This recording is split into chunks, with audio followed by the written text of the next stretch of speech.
So, a happy new year to one and all, and can you believe it? We are 9 months away from the iPhone 16 launch.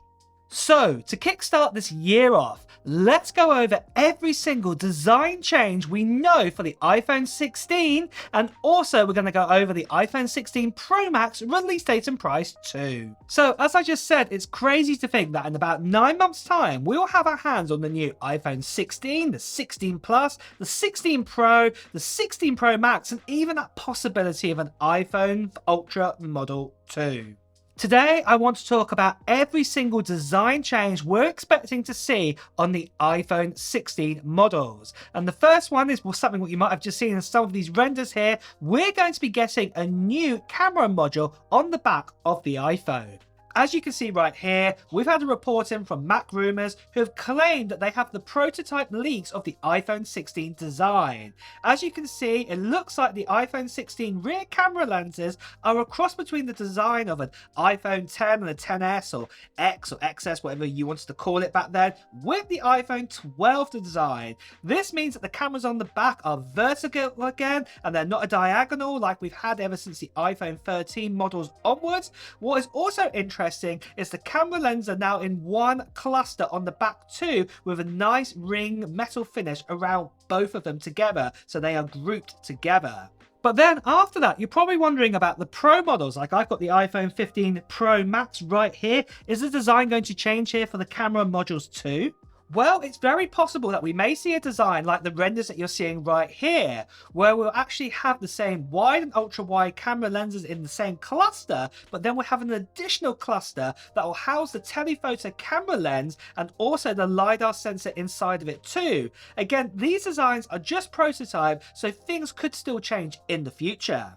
But there again, Mac Rumors also showed another change on the iPhone series, and that is the actual volume rockers on the actual side. The design is changing there as well. So again, this is the iPhone 16 design, so the iPhone 16 and 16 Plus, and we can see that the action button has been added this time round, and also you can see that the volume rockers are like in a long pill design, or something very similar to like the dynamic island design, and the volumes on there are much more longer, and they're also a bit bigger too. We've actually had the same sort of volume button design for many years now, so it looks like at last Apple updating this to change these buttons. But this isn't the only kind of button that's going to get a bit of a change in its design. We've actually been told there's going to be a new button completely added to the iPhone series, and this is going to be known as the Captive button.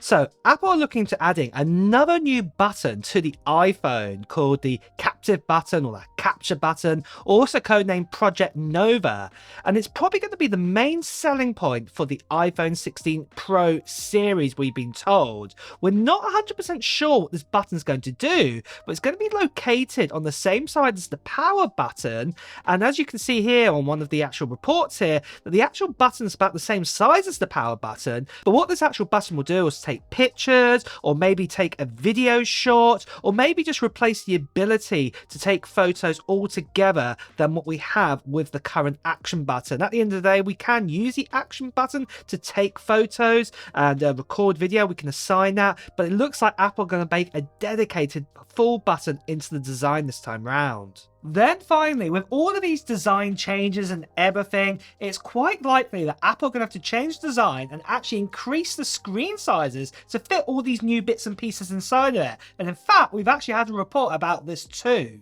So as we can see here, we've been told that the actual iPhone 16 Pro and the 16 Pro Max is going to be larger, not the 16 and the 16 Plus. But it looks like these two new models will definitely get the new design, and they'll come out now with a 6.3-inch screen over the 6.1 for the 16 Pro, and then for the 16 Pro Max we'll get a 6.9-inch display instead of the 6.7. And whether how Apple are going to do this is not quite sure, maybe making bezels a bit more smaller or things like this, but obviously it definitely means a slightly larger actual design for both of these models going forwards. For my thoughts about this though, and all the design changes and everything, I think it's about time it's happening. At the end of the day, the iPhone 15 Pro Max that I've got here, on the back of it, it looks very similar to an iPhone 12 Pro Max, to be honest, and then the 13 Pro Max and the 14 Pro Max, and they all look very, very similar. We've had 4 years of the same design, so I'm really happy that Apple are finally looking like they're going to be changing the design. The only downer that I'm going to put with that is most likely Apple will do the same thing again. So with the iPhone 16, we'll probably have the same design, but this might take us all the way up to, say, the iPhone 20, for example, that we could have that same design language all the way up to then before Apple do any kind of big radical design changes.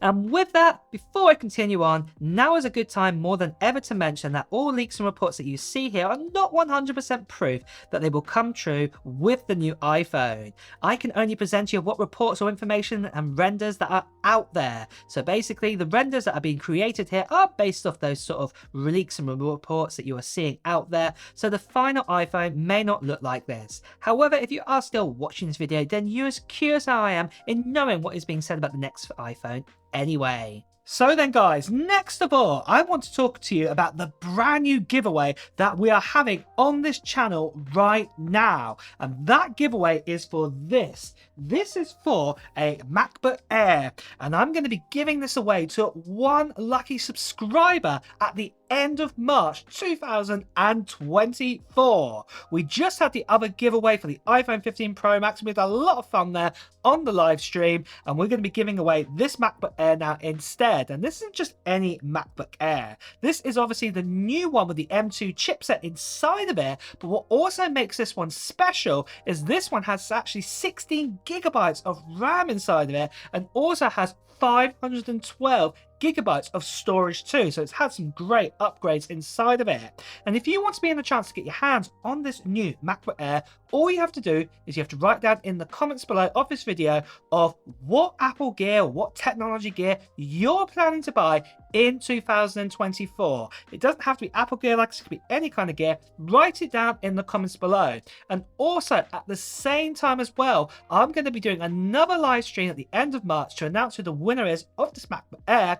So if you are new here, make sure that you subscribe to the channel and also hit that notification bell, because you'll want to know the details of when that live stream is going to be happening.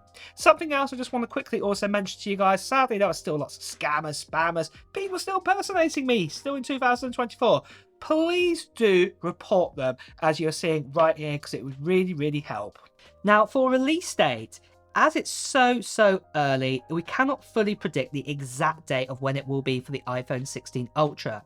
However, one thing we can be sure of, just like the iPhone 15, where we actually had the Wonderless event actually happening in September time, it is most likely it's going to be exactly the same for the iPhone 16, just like it was for the iPhone 14, the 13 and the 12 as well. Normally all of these events happen around September time unless something really big is happening in the world to prevent it from happening, just like in 2020 with COVID-19. But without this then, generally speaking, Apple like to do their event around about mid-September time or the earlier sort of mid-September time, and then normally release their sort of iPhones around about 10 days later. So at the moment, predict that it'll probably be around about sort of mid-September, and then probably a week later, so in the early sort of 20s of the sort of September time, that you'll be able to get your hands on the brand new iPhone 16 models. But of course, as we get even closer to the actual release date, I'm sure more details will come in of the actual date of when it's going to be happening, and of course I will let you know when the exact date is going to be.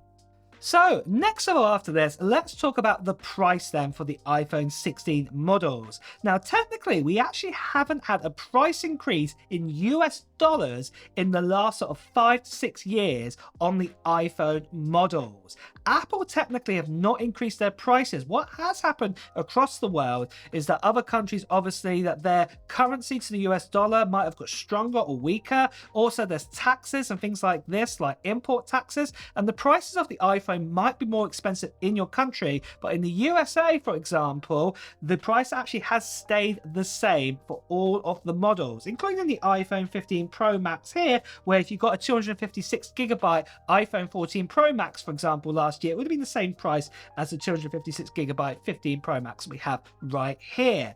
But it looks like possibly, because we're going to get a big design change, and it's literally been about 5-6 years since Apple have done any price increase, and also if you haven't noticed already, the cost of living has actually increased all around the world, and this means that parts are probably more expensive as well for Apple, and also they need to pay their employees even more money and all of this kind of thing. It is possible that we will see a price increase this year, but I'm not expecting it to be a huge amount. I'm probably going to say it's probably going to be about $100 more, probably on every single model of sorts. Now, obviously, $100 is still quite a lot of more money than what we were paying before, but like I said, Apple haven't increased their prices in so many years, if not any, on some of the models. So for Apple to do this about now, it's probably about the right time that they're actually going to be doing this. Don't get me wrong, if Apple keep the prices the same amount as what they're charging right now, I will be super happy. Or even if they decrease the actual amount, I'll be even happier. But I just can't really see that happening.